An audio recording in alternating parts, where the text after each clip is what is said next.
ارشاد ہو رہا ہے.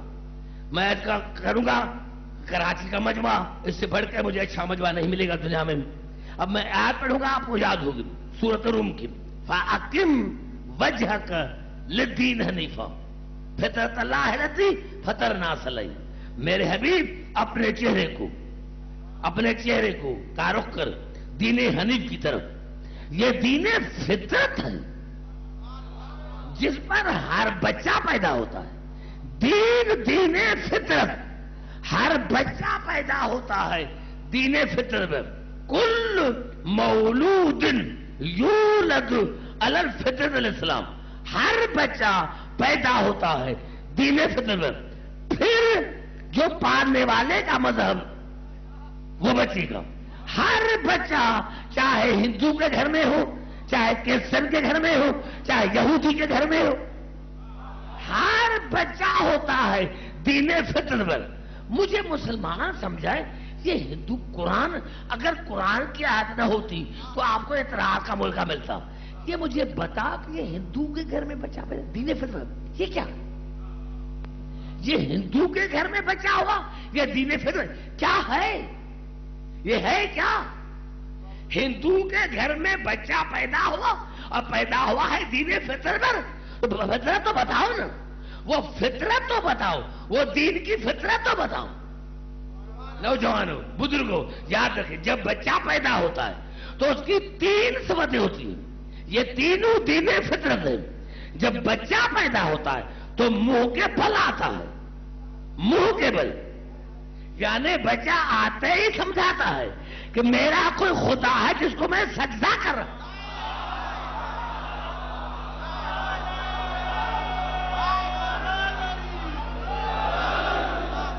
جب بچہ آتا ہے یہ دن شاباش. جب بچہ کہیں بھی آئے، چاہے کہیں بھی آئے، چاہے ہندو کے گھر میں ہے، لا مذہب کے گھر میں ہے، کرسچن کے گھر میں ہے، یہودی جب بھی آتا ہے تو منہ کے بل یعنی وہ سمجھانا چاہتا ہے کہ میرا کوئی خالق ہے جس کو میں سجدہ کر رہا ہوں. دوسری بات یہ ہے کہ وہ روتا ہے. رونا دین فطرت ہے. اب جو رونے سے منع کرے وہ فطرت کے خلاف.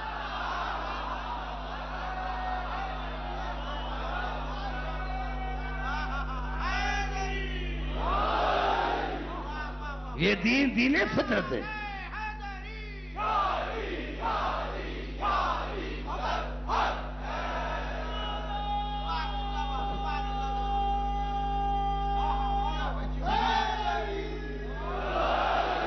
اگر رونا بدعت ہوتا تو دین فطرت نہ ہوتا. یعنی بچہ نہیں روتا کہتے ہیں اس کی زندگی خطرے میں. پتا چلا رونا زندگی کی نشانی. رونا زندگی کی نشانی، رونا دین فطرت. اور تیسری بات جو بچے میں ہوتی ہے وہ آتے جب بھی آتا ہے تو ہاتھ اس کے کھلے ہوتے ہیں، ہاتھ بندھے ہوئے نہیں ہوتے. میں نے جملہ دیا نعرہ حیدری. جب بھی بچہ آتا ہے تو اس کے ہاتھ کھلے ہوتے ہیں. پتا چلا ہاتھ باندھنا دین کے خلاف ہے. نعرہ حیدری.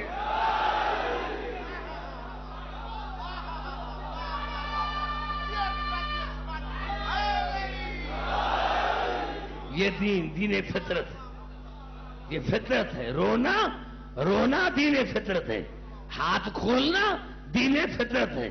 سجدہ کرنا دین فطرت ہے. یہ ہے دین فطرت. اب پھر جب بڑا ہوتا ہے، پھر جب بچہ بڑا ہوتا ہے تو جو یہ بخاری شریف میں پھر جو پالنے والے کا مذہب وہی بچے کا. اب کیا کروں گھبراؤ. بخاری شریف کی حدیث ہے، کون نہیں مانے گا؟ کل مولود یولد علی الفطرت الاسلام. ہر بچہ پیدا ہوتا ہے فطرت اسلام پر. پھر جو پالنے والے کا مذہب، جو بچے کا، وہ پالنے والے کا نہیں، جو پالنے والے کا مذہب وہ بچے کا. اب رسول کو پالا ابو طالب نے اب رسول کو پنارا، اب رسول کو پالا ابو طالب نے اور علی کو پالا رسول نے۔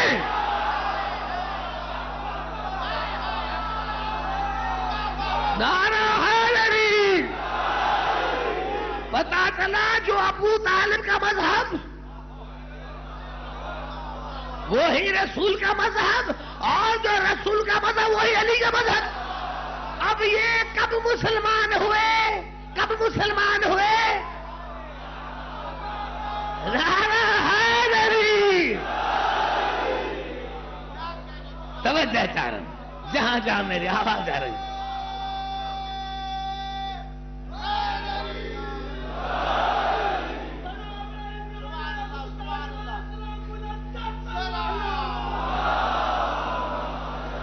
پہلی تقریر جان بوجھ کر میں آپ کو سسپینس میں رکھتا ہوں، انشاءاللہ پر آپ کو لطف آئے گا جو میں نے سوچا ہے، جو سوچ کر آیا۔ میں بزرگوں کو نہیں کہتا، نوجوانوں کو کہتا ہوں۔ میں نے کہا مشہور حدیث ہے، مشہور حضور اکرم کی مشہور حدیث ہے، اور یہ ایسی حدیث ہے جو کوئی مسلمان انکار نہیں کر سکتا۔ علی مع الحق والحق مع علی، علی حق کے ساتھ ہے، حق علی کے ساتھ ہے، علی حق کے ساتھ ہے، حق علی کے ساتھ ہے۔ پتا چلا جہاں علی ہوگا وہاں حق ہوگا، اور جہاں حق ہوگا وہاں علی ہوگا۔ اب قرآن سے پوچھیں کہ حق کیا ہے؟ یا تو آپ حدیث کا انکار کریں، اور حدیث کا انکار میں نہیں سمجھتا کہ دنیا میں کوئی ایسا مسلمان ہو، کیونکہ ایک کتاب ہے، ہزاروں کتاب میں حدیث علی مع الحق بالحق مع علی، علی حق کے ساتھ، حق علی کے ساتھ، حق علی کے۔ آپ قرآن سے مجھے کیا وبالحق انزلناہ وبالحق نزل، ہم نے قرآن کو حق کے ساتھ اتارا اور وہ قرآن حق کے ساتھ اترا۔ وبالحق انزلناہ وبالحق نزل، ہم نے قرآن کو حق کے ساتھ اتارا اور قرآن حق کے ساتھ اترا۔ پتا چلا جب لوح محفوظ میں تھا تو قرآن کے ساتھ حق تھا، جب نازل ہو رہا تھا تو حق ساتھ تھا، جب اب ہے تو ابھی بھی حق ساتھ ہے۔ پھر قرآن پھر ارشاد ہوا سورۃ نمل میں، انک علی الحق المبین، میرا رسول حق مبین پر ہے، یعنی رسول حق مبین واضح، قرآن حق رسول۔ پھر ارشاد ہوا سورۃ نور میں، ان اللہ هو الحق المبین، میرا اللہ بھی حق مبین ہے، میرا اللہ بھی حق مبین ہے۔ گھبرائے نہیں، علی حق کے ساتھ، حق علی کے ساتھ۔ یہ حدیث میں پھر اگر میں اسی پر جاتا تو پڑھ جاتا، لیکن قرآن میں قرآن حق، رسول حق، اللہ حق۔ پھر ارشاد ہوا هو الذی ارسل رسولہ بالہدی ودین الحق، خدا وہ ہے جس نے رسول کو بھیجا دین حق کے ساتھ۔ دین حق کون سی بات ہے جو سمجھ میں نہیں آتی؟ بات کون سی ہے جو سمجھ میں نہیں آتی؟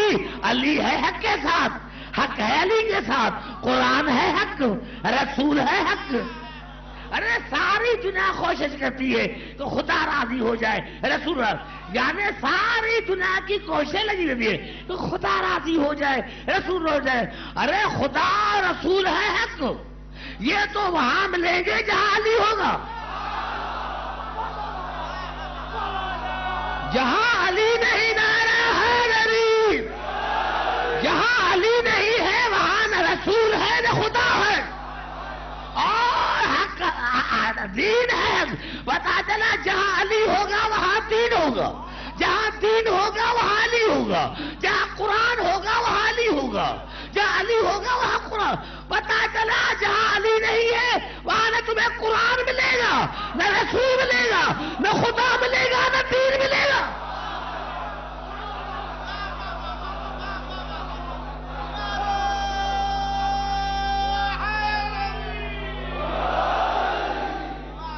کون سی بات ہے جو سمجھ؟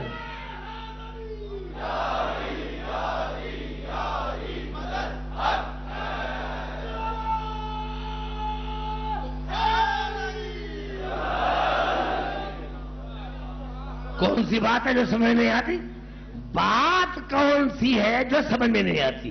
جب حدیث کا بھی اقرار کرتے ہو اور قرآن نے بھی کہا کہ حق فلاں ہے، تو جہاں حق ہوگا وہاں علی ہوگا، جہاں علی ہوگا وہاں حق ہوگا. یعنی خدا ہو سکتا ہے علی ہے، علی اللہ کے ساتھ. بھئی اگر قرآن پھر کہوں تو دعا پر ان اللہ مع المومنین، اللہ مومنین کے ساتھ ہے، اللہ مومنین کے ساتھ ہے. مسلمانوں پھر علی سمجھ میں نہیں ہے. ارے اللہ ہے مومنین کے ساتھ، علی ہے امیر المومنین. نعرہ حیدری. اور پھر ارشاد ہوا وَاعْلَمُوا أَنَّ اللَّهَ مَعَ الْمُتَّقِينَ. یاد رکھیں اللہ متقین کے ساتھ ہے، اللہ متقین کے ساتھ ہے. اس سے بڑھ کر کوئی فضیلت ہے نہیں، اس سے بڑھ کر کوئی فضیلت ہے ہی نہیں. وَاعْلَمُوا أَنَّ اللَّهَ مَعَ الْمُتَّقِينَ. یاد رکھیں اللہ ہے متقین کے ساتھ. ارے جب اللہ متقین کے ساتھ ہے، علی تو امام متقین. حضور اکرم کے بعد کئی جھوٹے امیر المومن بنے. حضور اکرم کے بعد کئی جھوٹے امیر المومن بنے، لیکن آدم سے لے کر قیامت تک امام متقین سب میرا مولا علی ہے.